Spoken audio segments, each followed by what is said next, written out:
Talking about you got this and you got that, and you gonna murder this one and murder that one. Talking all that bullshit. I'ma put it to you like this, yo. This is for the nerds, this is for the brainiacs, this what we deserve. Go ahead and play it back, you ain't gonna touch me, you not gonna do nothing, you are not above me. I bet you wish you was me, I know it, I know.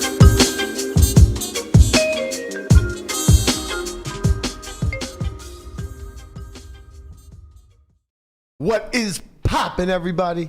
And welcome back to another special episode of the Only Friends podcast. But you know, it's me and my only friends, which includes, but is not limited to, what's poppin', Jay? Oh, it's good to be here. How you doing today? Oh, hi, Jeremiah. Yeah, hi. Nice little surprise intro. When'd you sneak in here? About 10 minutes ago. Oh, okay. Hey, good to see you. Nice to have you. Yeah, thank you for having me. Fresh off of your year-long, never-ending in the abyss of hell challenge. Yeah, that's exactly that's a good way to put it. Yeah. It was honestly just a cruel joke. It was. I guess I was asking for it. Such a silly challenge. Getting to 199 and then You know, at one point earlier this year, you sat in that very chair, and I said, "Jer, you know, what's going to happen when 10K pops off, and you know, you go through massive fluctuations?" You're like, "I'm just going to speed run it." And I was like, "Yeah, but like, you know, what happens if you get close and then you lose 40K and I'm just going to speed run it." Yeah, I mean, what happened to the speed run, bro? It You were just like went a the dollar other- away. It went the other way. I mean, I just couldn't stop playing heads up against good players. Yeah, that's. I don't know. It's sickness. Blesnick had a set one too many times. Oh, Blesnick. He was rent-free in my head. Yeah, he has made and broken many men along the way. I've been on the fortunate side of the Blez, just the Blez in general, both live and online. But yeah, I watched along a bit. My heart broke for you. The Queen 9 was especially brutal, all in pre versus Kings. Just, you're never winning it, man. I'm sorry. You're too young to win that one. I don't know. I think when I was young, I did win in those spots. When you were young? When I was young, yeah. Oh, now that you're like the ripe old age of 25? old and withered. Yeah. Now it's like, it's not so easy. You are the guy that I look for at the table with the wedding ring and, you know, the business attire. Yeah. And the guinea pigs. Yeah, and the guinea pigs. Yeah. All right, let's talk a little bit more seriously about this challenge that you embarked upon, where you're at now, and like what you're planning on doing, I guess, moving forward. Before we kind of get into your outlook on the state of online. So, to catch everybody up, you were gonna speed run 50K to 200K. You got ever so close, like literally 199K. Could have just dropped down to like, I think it was. well, all right, 199.4. Could have dropped down to like, you know, 1-2. And just closed it out. But no, you're a competitor. Yeah. The last hand was going to be the same as the first hand. And unfortunately, there were some reversals. You ended up bagging the challenge about a month ago, Yeah. per se. And you got it to around 100K-ish. Yeah. I think when I threw in the towel, I had like 95, Okay. something like that. Okay. So you won. Yeah, you're still up. Oh, well, yeah. Yeah. I'm stuck. Yeah. I'm stuck. I mean, when I started it, I said I was going to finish it in maybe 4 months, and then I didn't finish it at all. It's an L. I really thought you were going to do it in like 90 days or less, for sure. Thank you, man. Me too. Well, to be fair, I wasn't that far off. Talk to us about, I guess, this process. What was streaming like for you? Because I don't think this was something that you had poured that many hours into prior to this. And then secondarily, how much of your actual dedicated hours to poker was spent on that stream? I think I've played like 75% of my hours this year online on the stream. Okay. And maybe like a quarter of my time away from the stream. Mm-hmm. A mix of live poker or maybe just playing online off the stream. Mm-hmm. And Wait, what was the other question? Just talk to me a little bit about the decision to stream and what that was like, since I don't think you dedicated so much time and effort to that process prior. Well, for me, I mean, it's mostly just for fun, and then it went better than I thought with regards to like viewership. It kind of grew into a community, and I mean, it's just fun. It's just fun as a community. You so I'm have some still fun streaming. twist. The Hoover's nice. You're just sucking up all the dollars whenever you when you get somebody. Like those are nice little touches for the audience to kind of latch on to. Some callbacks, you know, some things that they can get hype about in the chat. I think you did a pretty good job keeping people engaged. Yeah, and it's something I'm still gonna do even after the challenge. I've still been streaming, and I'm gonna continue to stream some amount of time. You don't think it gives up, or maybe I should rephrase. Do you think you're giving up a significant amount of EV by playing all of your hands on stream? I think it has to negatively impact me, but I don't think it's a ton. I think what was mostly negatively impacting me about the challenge was the fact that I couldn't play off stream, and I had to stream every hand, and I'd get in situations where I might get a call at 3 a.m. that there's like an action player at like 2550 or whatever on WSOP, but I'm just like exhausted from my schedule and streaming the same schedule 3 to 11 like every day for months, and I would never want to go. And also there's this whole, you know, if you play off stream, like, and I just win 10K off stream, like that's kind of weird, and I find it a lot more freeing to be not doing any challenge now and just streaming whenever I want to. Yeah, that's a lot more fun. Yeah, I think that makes a lot of sense moving forward. So you mentioned that like basically 75% of your hours played so far this year have been streamed. Yeah, and we know the results. Yeah. Kind of a down year for you. Yeah. I mean, like, talk to me a little bit about like how all of this frames out in where you're at in your poker career. Yeah, I mean, it's my worst year online since I started playing online full time about 6 years ago. It's my worst year. So, yeah. I mean, fortunately, live poker has been good. But yeah, it's my worst year online for sure. Live poker is always good. Worst year being a winning year is pretty good, though. Yeah, that's true. That's also true, I suppose. That kind of naturally carries us into some of the topics that we want to address today. So, before we get into the nitty gritty of like GG and the fair play checks and all the stuff that we're kind of clamoring to talk about, what's your current view of online as a whole, online in America versus rest of world? I mean, you know, you've clearly poured in the hours over the years, and obviously this being not your best year of play, it's probably easy to kind of maybe be a little bit more Chicken Little than in years past. But as objectively as possible, I guess, what's your vantage point as far as like the current state of online? I think there's some good and there's bad. I mean, this fair play check has brought on a lot more nuance, with potentially false positives and innocent people getting called out. But it's definitely also catching some actually guilty parties that just aren't being talked about publicly. So I think there's good and there's bad. You know, the fact that people are cheating is bad, but at least some people are getting caught now. You know, there's silver lining in that. Have you found the games to be, have you found them to change as far as like toughness goes, or the probability that you're being colluded against, cheated in some capacity or another? Like, do you think that is more rampant now than in years past? I mean, objectively, yeah.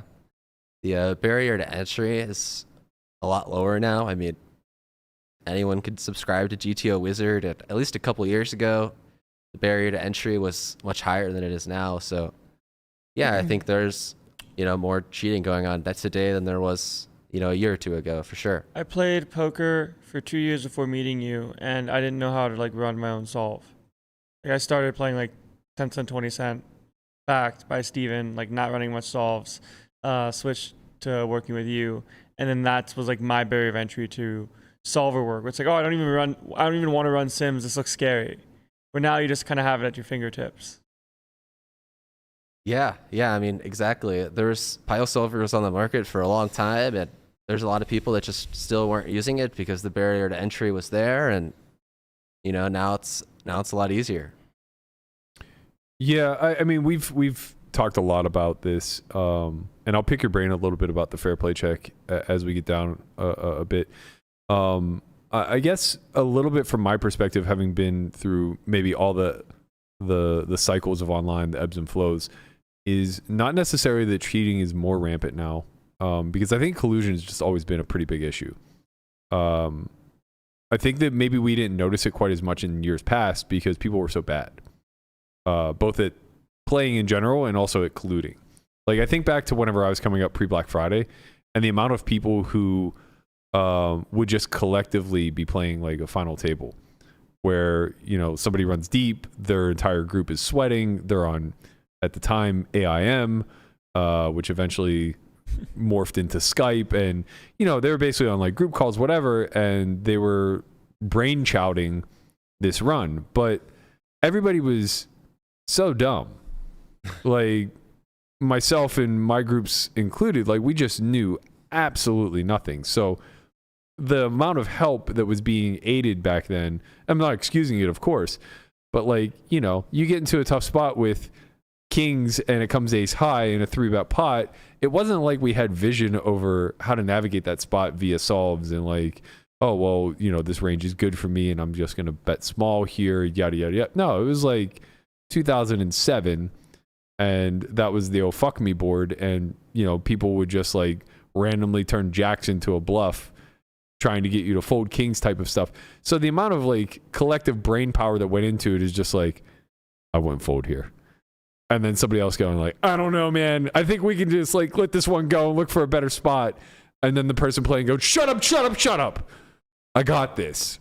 And then just like living with the result, So it's like cheating along with the game has matured in such a rampant fashion with the advent of technology and these solvers and stuff like that. And I know that maybe you don't really have the barbaric perspective that I have back whenever we were all just completely ignorant.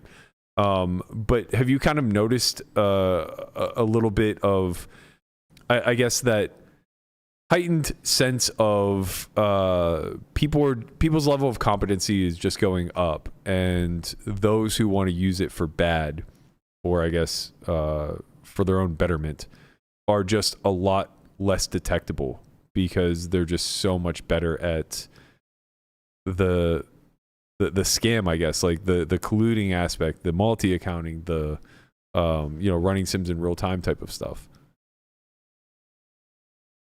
Yeah, I mean, poker sites have an uphill battle to face right now. Absolutely. Yeah, it's weird with the whole like tech on the, call it, study tool side being much faster than the protective measures from the business standpoint. Like, the solve is always gonna get smarter. Yeah. People are always gonna be like one step ahead. At least in this sort of environment where you think it's the opposite in the game where there's so much money being funneled in, especially in the online arena. Like, if you look at chess.com, like, their security and for a free game is massive. Yeah. And you look at poker, people are just like throwing around millions of dollars, like kind of liquidity pool wise, and it's just like takes. I'm sure the security is pretty strong there too. It's just where chess.com's a lot more evolved in their game, right? Stockfish has been out for decades. Alpha Zero has been out for a long time as well. So like, PO's only been out for 7 years. GTO Wizards only been out for 3, maybe even less. We're kind of asking them to scramble pretty quickly. Not that this stuff isn't predictable, but it's expensive in the near term. And the other thing is like, I think a lot of it just like kind of goes undetected as well, right? So let's kind of get into that a little bit. I'm curious of your opinion now that we are armed with this fair play tool, where we can actually look anytime we're suspicious and see if somebody's running a spot against us, if there's potential RTing taking place. I mean, we'll talk a little bit more in depth about this with the potential false accusations of Yor Nymir and I'm forgetting the second player's name. Bottenfield? Yeah, Bottenfield from WSOP. What do you think the community's responsibility is to self-policing and then also being mindful of not throwing people under the bus through false accusations? Both good questions. I think that the fair play check has already been improved a lot as of like 2 days ago. Now you can filter for pot size, whether it's a single raise, 3-bet or 4-bet bot, as well as the pre-flop positions. And that is why we now know that there were probably false positives with Your Nightmare and Battlefield, and they seem most likely innocent. I mean, this tool is only going to get better and better. They're going to continue to add more layers to it and ensure that things like this don't happen. I mean, honestly, in hindsight, it's easy to say, like, the tool probably should not have come out without pot size and positions being a part of it. And then, we probably wouldn't have had this happen with Battlefield and Your Nightmare. The tool is already so much better than it was 2 days ago. And I'm optimistic that it's just going to get better and at least deter the lazy cheaters. Of course, a smart cheater's probably going to use something other than GTO Wizard at this point, but I do think that it will deter the lazy cheaters, actually. Yeah, I wholeheartedly agree with that. And I think that that's a big step in the right direction. I have a bit of, I'm not really sure. I guess it feels like such a quandary to me where we as the community are now armed with the ability to self-police and basically suss out things that we may feel are nefarious. However, we're not privy to all of the information, right? Like, we have no idea how many active users GTO Wizard has at any given time. We have no idea what the false positive rate actually is prior to the update or even now post-update. We could guess, but it's very difficult to understand. And then finally, like, we're not really clear on what actions the operators are willing to take as far as investigating this stuff without blowing it up publicly. So I'm a bit regretful of kind of jumping the gun and kind of being the town crier to put people on high alert that these positives are out there and that Your Nightmare is potentially somebody that was using Wizard in real time. But at the same token, I also feel like there's some sort of responsibility to people with voices in the community to pressure the operators and make these stories go public, because Stars doesn't want the entire community talking about them based off of some fair play check positive hits, right? Neither does WSOP, neither does GG or ACR or any of these sites. So like, we're kind of armed with this tool that allows us to, I guess, take the first steps in determining if games are fair or not. And then the only other tool that we have available to us is shouting from the rooftops. And I think that kind of lies the problem, right? Like, it would be a lot better if we just had direct lines of communication to the operators in some capacity. And I understand that, like, the process that Brock Lesnar and I can't remember the kid's name from Stars New Jersey, but the process they went through was collecting their screenshots or whatever and then sending it to Stars and WSOP respectively. But I'm not so sure that those accounts get looked deeply into.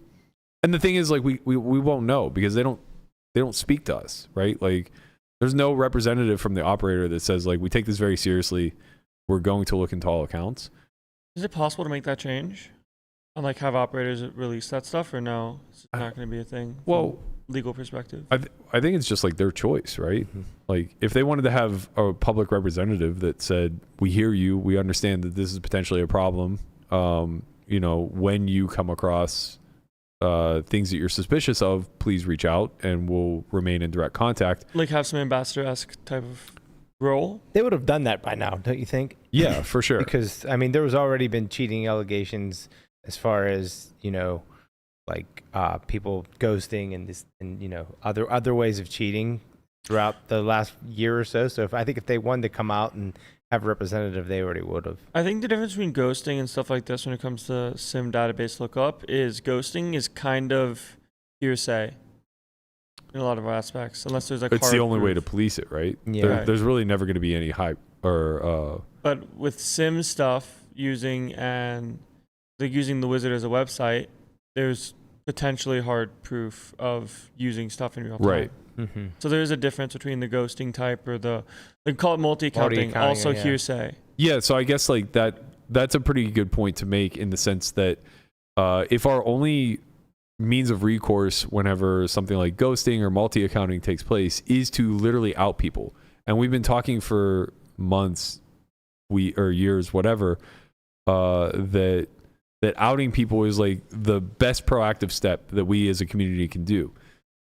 We have to understand that the other side of that coin is that people can be falsely accused, people can be outed without actual hard proof. Like there's a very slippery slope there, right? And I think that it's important for us to have this discussion because we do have microphones. We have a certain responsibility, both to the people who are being accused as well as to the community. And even though I purposely went out of my way to never say that your nightmare is a cheater or is proven to have done these things, we are still amplifying accusations, right? Mm-hmm. And no matter what, there will always be some level of a slant to that. Like we'll just always carry opinions forward. So for us, I think it's very important in the future that we develop some level of protocols, both as a show and as a community as a whole, towards getting these messages out there in a responsible way. And then, for those who are kind of put into a position to defend yourself, I think that like it's pretty important that we have a due process between the operators and the consumers, right? And it sounds like Stars and WSOP are going through those reviews now, and we'll ultimately find out somewhere down the line, I think, probably from the horses' mouths, of if they found anything or not. It's just kind of like unfortunate that people who by and large, based off of the fair play check, don't seem to have violated much. I mean, I'm saying this like I'm tiptoeing around it because I think there were 7 instances of hands that were pulled from UR Nightmare, and I think 5 came back false positives.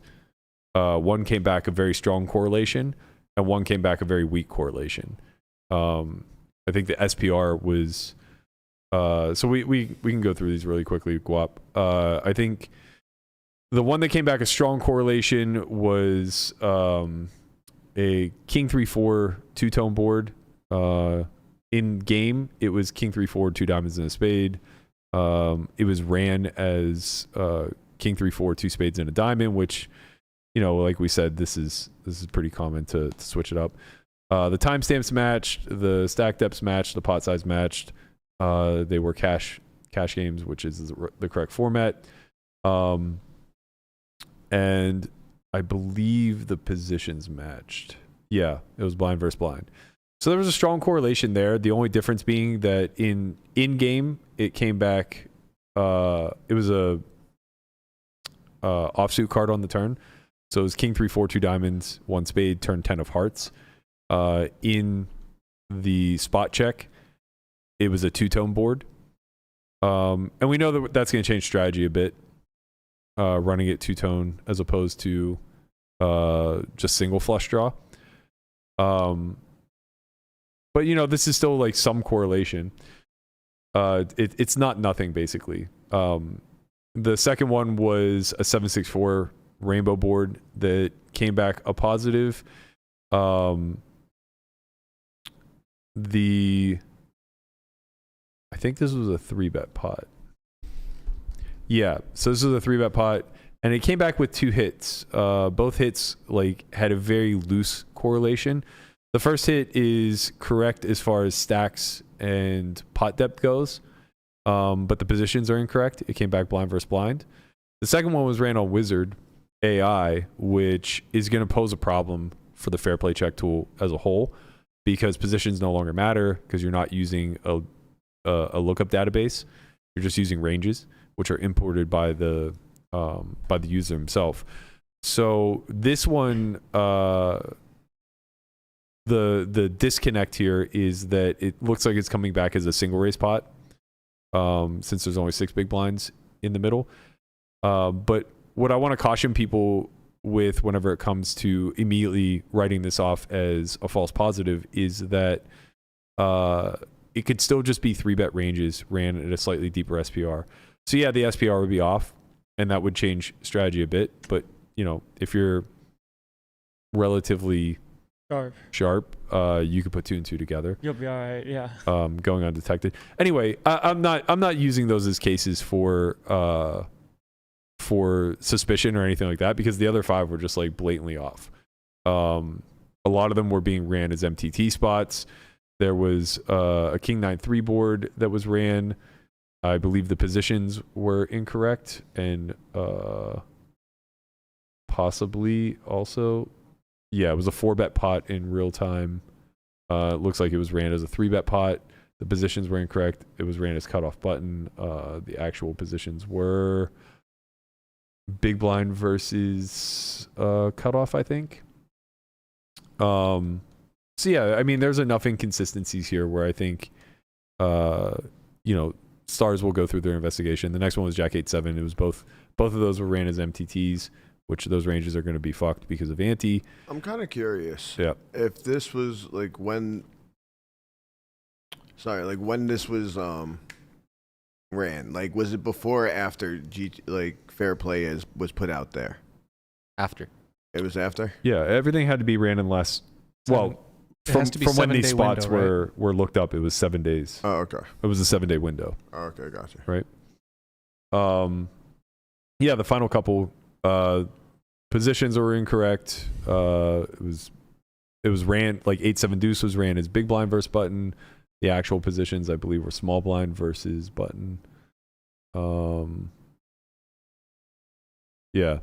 So, slight variations, enough to, I think, give people a reason to just leave this up to Stars at this point and basically say, like, it's on you guys. There's very, very, very small correlation between positive hits and UR Nightmare.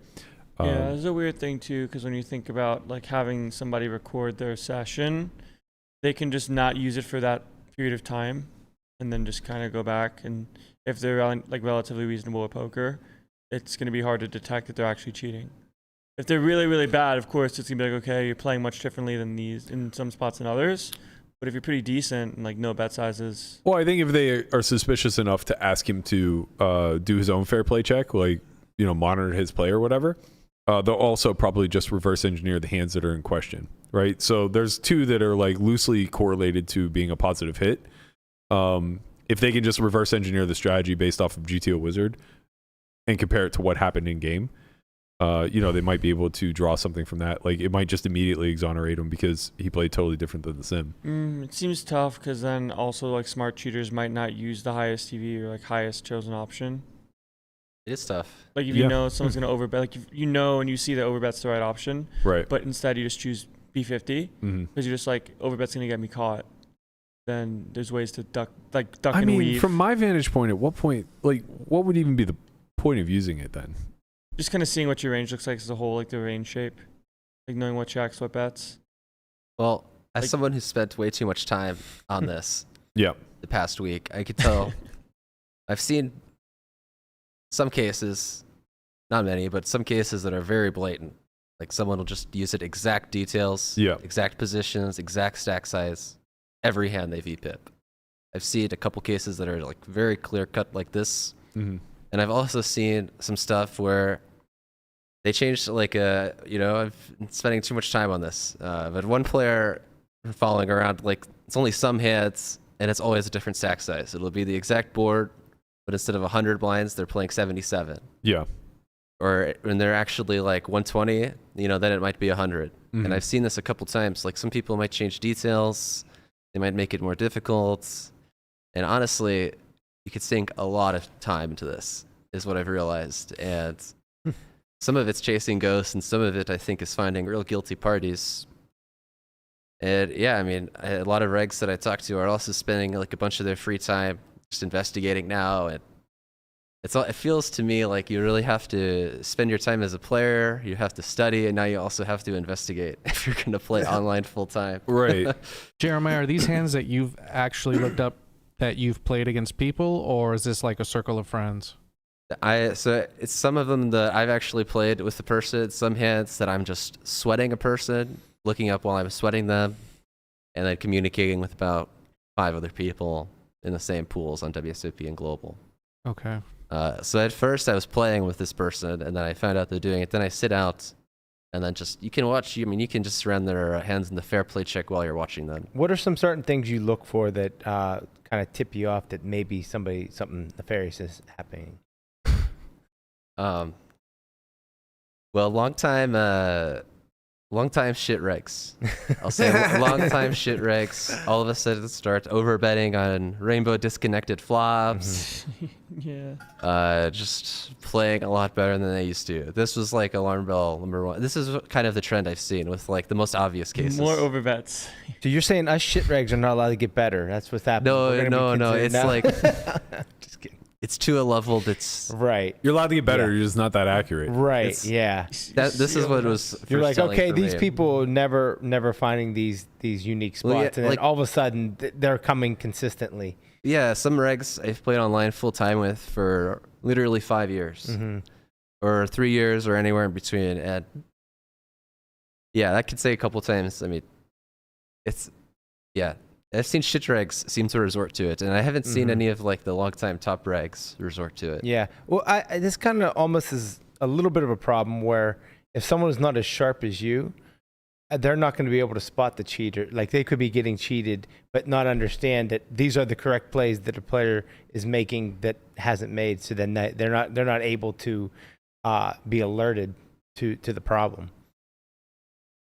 You got to spend your free time investigating now. I think that's what it comes down Yeah. to. It helps to talk with other people that are honest, because Mhm. you're capped at 100 hands a day. You can only spend so much of your time on X amount of players running their hands. So it helps to, talk with some other people that are honest. But Yeah. What? I'm assuming you're talking about like the 2-5 pool, 5-10 pool on WSOP. I'm talking like 500, 2K on WSOP and Global Poker, Okay. both, unfortunately. What are your thoughts on the limit of searches you can put out a day? Seems silly to me. I don't know why. I mean, I really can't wrap my head around it either. yeah. But I guess following up on that, how worthwhile do you actually think it is to investigate these spots? I mean, I've been about a weekend, and I think I'm done with it. I'm going to go play live poker. I've seen too much. Yeah, I mean, like That's how I feel right now. I guess like here's the thing. For a very long time, I think there was a certain degree of arrogance around like good players who said like, I don't care, I'll spot you wizard. 9 big blinds per 100. Or 9 big blinds per 100. But like basically like the only people that are going to resort to using wizard in real time would be really bad players, and like whatever, we'll spot it to you. Like this was kind of the sentiment whenever we were talking pre-flop charts for a long time, where it's like if you want the pre-flop charts in an MTT, have them. But then the pre-flop charts got better, right? Now we have ICM affected pre-flop charts, and we're able to do a lot with HRC, and the tools continue to grow. And I'd be curious if like good players still have that stance, because like as an MTT shit reg myself, I know that there are certainly spots where I wish I could just defer to a chart, right? Like I happily freestyle because I embrace my shit reggery, and just know this isn't my discipline. But there's a part of me that just isn't doing it with a lot of confidence, because I know that there's an answer, and I know that at least some of the pool I'm playing against has studied this answer, and they just understand that off of 14 with a high ICM or high risk premium situation, like you're supposed to do X, Y, or Z, right? And I just don't. I know what chip EV is, and then I can make, small tweaks based off of what I think risk does to a spot. But at the end of the day, You're just guessing. Yeah, we're just kind of guessing and YOLOing it. So I could see how appealing it would be to utilize these tools in real time if you are competent, but not very well studied, not really at that competitive level where you're able to just hang with the better regs in the pool. Yeah, there's an in-between too, especially for deep stacked cash and MTTs, where so much of the MTT value in playing, call it good, like high level, like world-class poker, comes from pre-flop.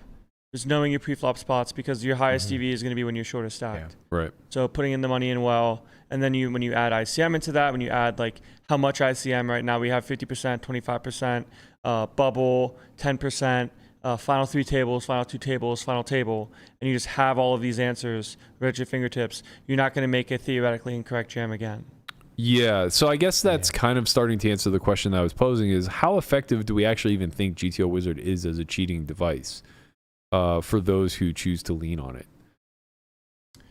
I think it can be definitely pretty possible if you want to like go through the hoops and jump through the steps of like not being blatantly obvious with it, in the sense of like having second device. But like post flop's gonna be tough. ICM post like still hasn't come out yet, but at some point it will be. Yeah, it will be. It isn't now. But if you're playing 20 big blind poker and you know all your jams and your rejams, you can kind of take solace in the fact that you're not really making a mistake pre. And pre-flop is like one of the hardest parts of the game, because now you can be making some pretty big EV mistakes that look small, but they can impact the rest of the tournament for you because you make an error. Yeah, from my perspective, and maybe it's just because this is where I'm the weakest, but it seems like the best utilization of GTO Wizard as a cheating device would be ICM adjusted pre-flop ranges. I mean, it has a bunch of ICM sims, right? So just being able to tweak that, and I don't even think that would get caught in fair play, right? Like, you don't even necessarily need to ever take it to a flop. And as far as I know, you have to enter a flop in fair play to even look up a spot. Is that's correct, right? Yeah. So I mean, there's a lot of layers to how this tech is going to aid us, and I think that you're right in the sense that operators have a big uphill battle. I guess like what I want to highlight is our role in it as the community as a whole. People in position like you and I may have, where we're ambassadors and we have audiences. It's a lot of responsibility to bear to not be aggressive when it comes to attempting to police this type of stuff. But along the same lines, it's like, do we look at this as you have to crack some eggs in order to make an omelet type of scenario?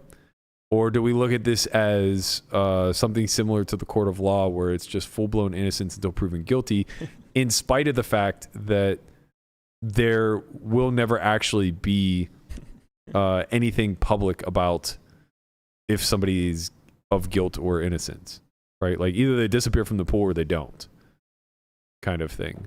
I guess like, what's your stance on that as far as like when given information about players in the pool who may or may not be doing things out of line? What's your knee-jerk instinct as a member of the community?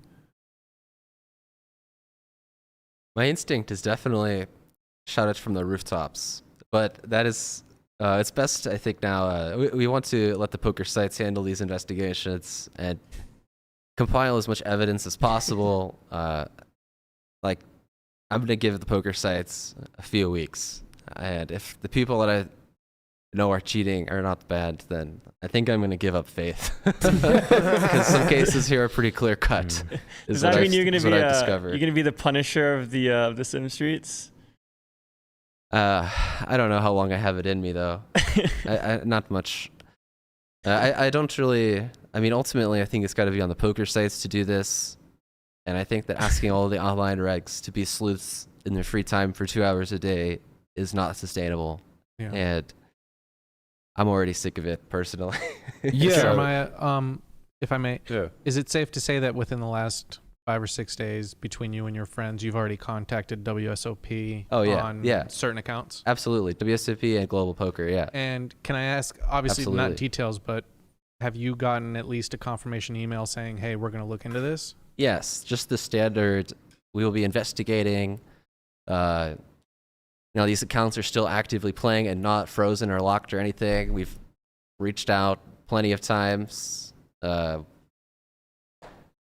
neither of these sites are interested in locking these accounts until after the investigation is done, I guess. So as of now, they're still playing. Oh yeah, absolutely. Yeah. They're still over betting 8-7 deuce out of nowhere. yeah.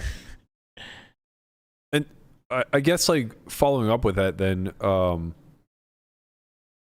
how it's perplexing to me because without cooperation from the operators, you're kind of left on your own. And it should be very well understood that had you not gone through the process of raising suspicion and reaching out, this would 100% go undetected because there's nothing that's running in the background of their security to check to see if somebody opens GTO Wizard. Yeah. Right? Unless there's something that I'm unaware of where they're just literally perusing people's desktops at random and running, random checks, which allegedly GG was doing in the past. We don't really know.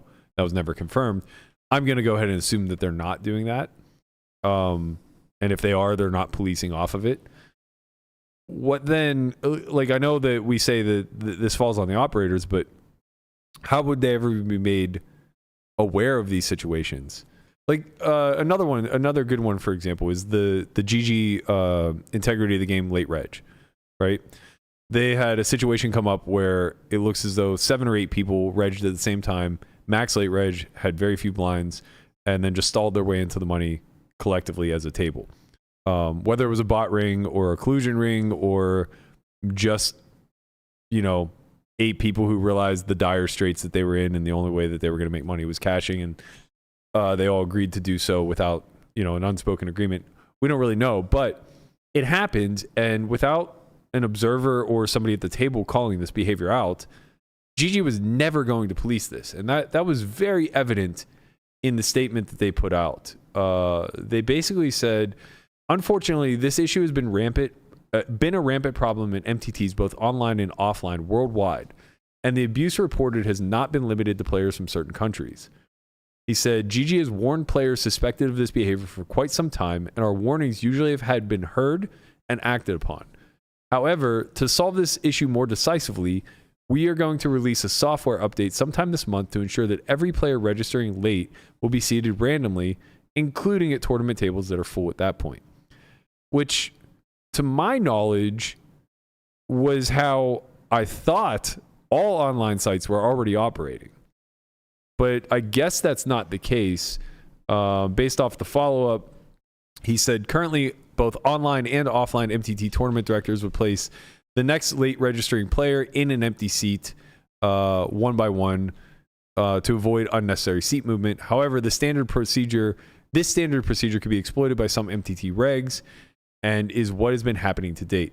Now, I don't think that's true. At least, the handful of live events I play here, WPT, WSOP, they absolutely randomize your seat draw. If they were to only have one seat card, then they would pull a bunch of big blinds, start a new table, that type of stuff. This has been going on for the better part of a decade. So I'm not really sure where the spokesman is coming from with this, but it's clear that they somewhat knew the problem existed based off the fact that they had warned people, and they had absolutely zero issue in policing it until this blew up in the public sphere. So, like, as much as I hate the fact that you have to crack a few eggs to make an omelet, so to speak, because we do run the risk of what happened here with UR Nymir and one more time, Guapo, what was the other guy's name? Bottenfield, yeah. Where they do seem like they were falsely accused. Shit just doesn't get done otherwise, right? Like, GG was just fine not having to code new software and letting who knows how many people just reap the rewards of free ROI by all seating, like basically seat scripting a full table where they all just stall their way into the money and just, that's pretty significant ROI, right? Like, I'm not sure the percentage of times that it works, but let's assume it's high. Let's assume it's like 80%. It's 80% ROI. That's pretty fucking strong. You know, there aren't many people that are beating that level of ROI in any online events. Yeah, it's like pretty weird. Like, I don't know. Like, how is that like possible for it to even happen to begin with? Well, it's a combination of factors, right? You let late reg go way too long. Yeah, I was gonna say, isn't the easy fix?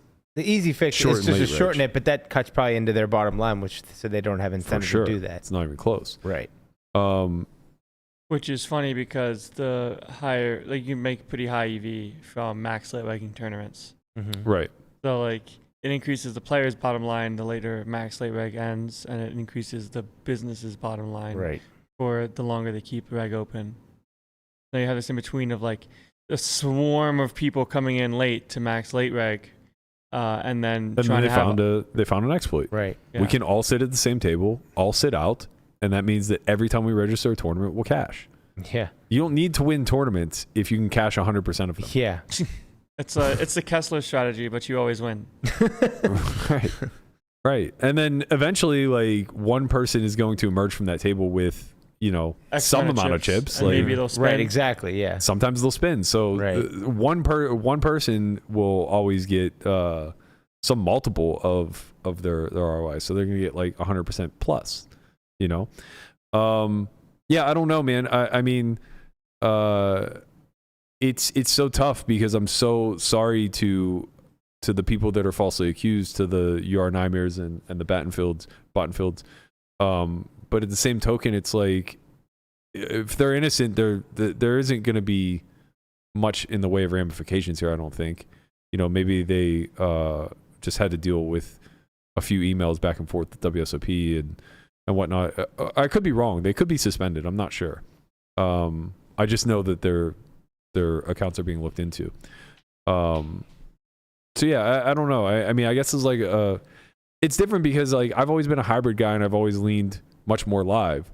So for me, it's like, if you accused me, I would just want to prove my innocence, and that wouldn't be that big of a deal. Right. It's very simple for for those people. It's like, okay, like, just whatever you need, I got it. Don't worry, I'm not cheating. Yeah, and also I could just like play elsewhere. Like, I don't need to be on Stars today. I could just go to the Bellagio kind of thing. Right. Right. And that's what you're gonna do. Yeah, I mean, like, don't get me wrong, it would be worse. Like, if I put myself in their shoes and it was like, oh, okay, what if every casino in Vegas, you know, suspended you for some period of time? Like, yeah, that would be pretty shitty.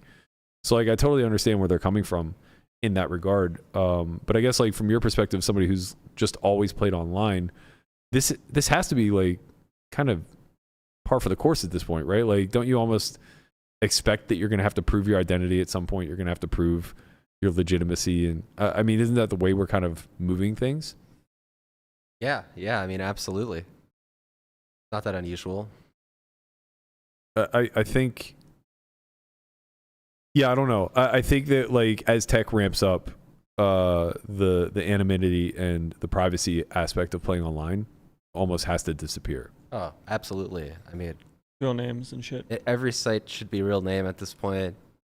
I mean, I would go as far as to say, like, if you get banned on one site, you should just get banned everywhere.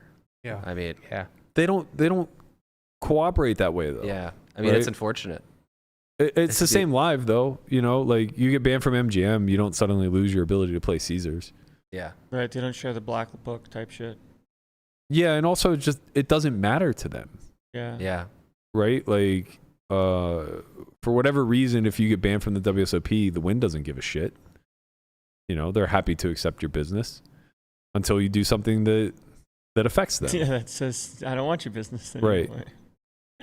Anymore. Yeah, it's a weird Wild Wild West type of. It's a different Wild Wild West, right? It was very Wild Wild West in 03, 05, whatever. Like, we were just all shooting from the hip. But now it's almost like we're centuries into the future now, where everybody's armed very differently, and it's. I hate to use the word apocalyptic because I hate to be the doomer of online poker. but like Boomer. I mean, it's tough to have a different vantage point, right? It's just like it seems like win rates are ever steadily decreasing, and it seems like the ability to find a nefarious edge is almost increasing. Yeah. Yeah, I also think live FTs is probably such a good idea for call it first being more than an arbitrary number, right? Call it 20K. Where it's like, I'm sure there's some costs that go into that. Too much Way cost. too much. Yeah. Yeah, well, it's like, okay, like now you're trying to play the argument of too much cost versus too much cheating. Right. I don't think operators care. About cheating? Yeah, I think I'm actually agree. I agree. After seeing that they're not going to respond to your emails, you're like, yeah. Well, I mean, it's about making a big deal out of things publicly. Like, there's accounts playing cash on WSOP that have been reported with a lot of evidence, and they're not frozen. But supposedly Bottenfield's WSOP account is frozen. According to, I think Mike tweeted that. Yeah. So why are I'm not sure Mike knows though. Okay, yeah, I don't know. I'm speculating, of course, but what communication would they give him that would say? I highly doubt. I was pretty sure on the side that he did not know. Yeah. Okay, I thought he said that he did. He did. But he did. I don't think it But was. I highly doubt that if you submit to information to WSOP and they're like, we're looking into this matter, we also suspended his account. I don't think that message ever gets sent. Well, that aligns with other people not being suspended then. Right. Like, I don't think you will ever get an email back saying, we've looked into the matter and we've decided to suspend the account of X. Yeah. I don't think you'll ever get that email. Oh, yeah. WSOP is the nut low. I mean, I've never get. It's the only poker site I've played on and I haven't gotten a refund on before. The only one. You won't. You'll never get a refund because it goes to the promotions. Yeah. It doesn't. Strange. It doesn't work the same. Regulated poker is very all your different. money goes to comps. Yeah. Yeah. It goes back to your own rake back. Well, it's regulated poker is so different because you're dealing with an antiquated system that's born out of them being partners with casinos. So they try to run online poker rooms very similarly to the way that they run a live poker room. You know what I mean? They're two totally different worlds. In what way? Like, what do they do that's very similar? Well, something as simple as that, like, money seized or money confiscated or whatever the case may be. It goes to marketing promotions, not back to those who are affected. Because, like, if that happens live, you would never be able to trace who the money should go to. Right, but in online, you most certainly can. Right. It just takes a little bit of hard work. Right. So, like, let's play the game of, for instance, somebody wins a Venetian event and is, for whatever reason, they never get their winnings because somebody's suspicious on the floor of them cheating or whatever. Something happens where the TD of the Venetian or whatever event says we're going to have to hang on to this until we run an investigation. And they run an investigation and they find the guy guilty. It's not going to get publicized. No. They're not going to run to the news media and say, like, hey, we found this guy who cheated, yada, yada, yada, right? They're just quietly going to not pay him and then do with that money whatever their protocols say they should do with that money, whether it's high hands, giving back in high hands or, just putting it in the promotional slush fund, whatever. Like, that's just the way that it goes. And that's kind of the nature of navigating regulated poker, because there is that symbiotic relationship between the online site and whatever casino that they are partnered with. You know what I mean? And I imagine a lot of that's born out of Nevada Gaming. Yeah, who it's oversees funny. everything. You would think Nevada Gaming would, like, I understand, like, the poker site operators, they don't care as much about cheating because it doesn't lose them money. It loses their customers money. And I mean, at the end of the day, if there's enough cheating, maybe people will leave the site, which will affect their bottom line. But it's not happening maybe enough for it to affect their bottom line so they don't care. If it affected enough, they would care, is what you're getting at. Right, yeah. But you would think that would go up to the gaming board to make sure that it's a fair playing field for everyone that wants to play on those sites. But I'm not sure if that's what's happening. Yeah, I mean, I think that's what it ultimately comes down to, is we we just don't know. It definitely impacts bottom line, right? Because now if someone's cheating, their win rate's probably super, super high, which then makes other people in the pool lose, which makes them lose faster, which means they get less rake. Maybe, but they, not enough. But they also clearly. having more customers on the site is also good. So Yeah, they don't want to ban people. And the other thing is that like their win rate isn't necessarily increasing at a rapid rate versus the best customers. It's likely increasing against regs, right? So it's just like, in a lot of ways, it's kind of a leveler. I'm not so sure that it matters all that much to operators, right? To So like you have, heavily police this shit. So you have like the average, call it regular, and then you have the whales that give the regs money to survive, and then like the cheaters come in and they take from the regs. So now like there's this balancing force between negative, zero, and positive. And now it's like, well, now why would a business operator, if everyone's kind of racing down to zero, do anything about it? Yeah, I mean, don't get me wrong. Like, if somebody comes in and just has like an astonishing win rate, whether they're cheating or not, like operators probably would rather that player be removed from the pool than be there. But I think even with like low level cheating that occurs, you're probably not going to be some remarkable outlier if you're reasonably intelligent. You're just going to crank out volume, right? Like even looking at like the ring that Ali and those guys ran, obviously they had big edges, but Variance is crazy too. Big is kind of relative, and the biggest thing that they had going for them was the ability to scale it, right? They were just operating with a lot of volume where they had tons of accounts in a bunch of events, and good players behind those accounts, and that just naturally allows you to earn a big chunk of the prize pool, right? Yeah, especially in smaller field high rollers, right? Where it was speculated like 6 of the 9 accounts that were in the money were Ali's. Yeah, I mean, who knows? Could have been anything from 1 to all of them. Fucking imagine if you had them all at the final table. Just well, I get all the money Elio now. Fox came out saying that he was trash, bro. Or I think that was. Oh, you're talking about that list or whatever that circulated. Yeah. Trash dog. That's what it is. Yeah, I mean that list seemed like it was like partially accurate. Sure. Like maybe a third of the accounts on there were potential. Yeah, it's still kind of crazy when like a third of 10 accounts could potentially be a second one. Well, basically a third of them were just anonymous. Yeah. Right. So it's like now we're playing the game of guess who is he or isn't he? Yeah, like what's the likelihood of anonymous accounts existing in 25Ks that nobody's ever heard of and can't get to the bottom of? Yeah. Tough one. Yeah, it's weird. It's a weird landscape. I'm tired of talking about it, to be honest. I wish we had something better to talk about with you, Jer. What's on the agenda for you live now? We're just going to be playing, at the Win. Go to the Win. The public 10, 20, 40 games. That's what I think I'm going to spend the bulk of my poker time on. And, I guess if the Big Bet Poker runs any streams, maybe I'll be over there too. Yeah, I think you've been very colorful to watch on there. Yeah, it's been reference to fun. your shirt. You really dressed down today. Yeah, I did. I mean, I barely woke up today in time. And normally you got the tourist. Some fair pay all last night. The tourist button down. Oh man. I guess now that we've kind of covered all of the fair play stuff and everything else, let's get to wow, looking very young and spry there. Let's get to our Holy moly. Weekend Warrior. Okay. But Jeremiah's playing Jungle Man. I'm just gonna hit us with it. The Weekend Warrior bit is gonna be a little bit different this week because we didn't actually make our circa million picks yet. Oops. Oh yeah.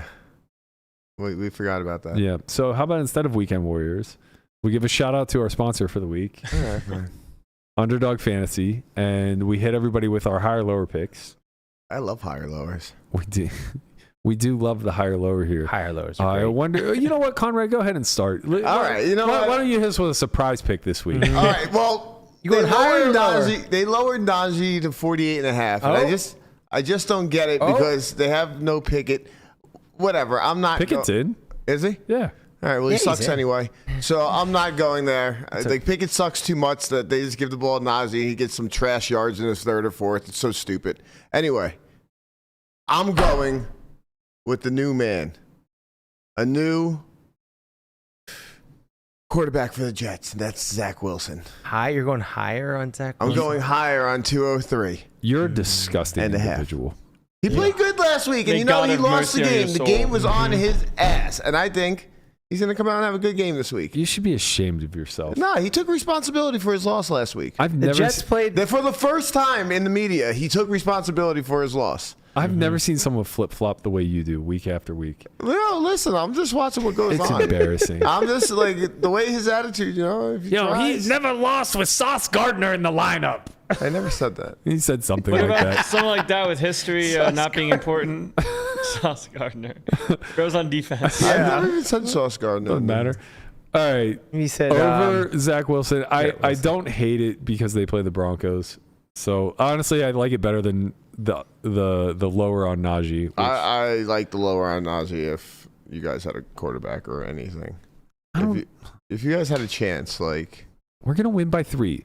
Huh? And because we're going to win by 3, I went higher on my man Boswell. There you go. Booting 5 points. There you go. I like that. That was almost my pick. God, it's a free pick. Whether we win or lose, like Boswell's going to be out on the field. Enough with the free pick. Enough with the free. He's going to be on the field longer than the defense. Listen, the Steelers are going to win. Steelers are not going to win. 15-9. Yeah. Right? Yeah. With 5 Boswell. That's right. Field goals. That's They're probably right. all going to be from 50 yards out because we're not going to get any closer to the goal line. No, the Steelers, the defense will score some points. Yeah. I was trying to bet on the defense, but that wasn't however, an option.